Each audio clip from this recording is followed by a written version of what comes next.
पण ते हे आज जसं तुम्ही म्हणालात की चुनावी त्यांचं हिंदुत्व आहेत, आज फडणवीसांनी आरोप करताना हेच म्हटलं की आम्ही निवडणुकांपुरती शाल पांघरत नाहीत हिंदुत्वाची, असं ते म्हणाले तुमच्याबद्दल बोलताना. गिल्टी कॉन्शियन्स कशाला तरी बोलतात ना, कदाचित आज जाणवलं असेल थोडंसं.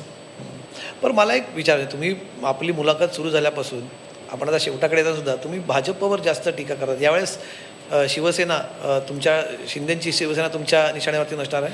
नाही बघा, एक आहे की आत्ता मुख्यमंत्री भाजपचे आहेत. जे काही सरकार चाललेलं आहे ते अर्थात भाजपच सगळ्यांचं डिपार्टमेंट चालवते असं ऐकू येतं. जे बाकीचे 2 गट आहेत त्यांना पण भाजपच, आत्ता मध्ये मला वाटतं लोढाजी बोलले होते की सब भाजपही चलाती आहे, त्यांचे दोघांची गट. पण नैसर्गिकरित्या आत्ता जे मुंबईवर लादलं जाते, मग अदानिस्तान असेल, धारावी लुटण्याचा प्रकल्प असेल किंवा तपोवन कापण्याचं असेल, हे सगळी ठिकाणी योगायोगाने भाजपच आहे ना. आणि जे चुकीचं करतात त्यांच्यावर बोलणं गरजेचं आहे. मग या निवडणुका ज्यांना जास्ती महत्त्व दिलंच जात नाही, त्यांच्या पण युतीमध्ये दिलं जात नाही महत्त्व, त्यांच्यावर कशाला बोलायचं.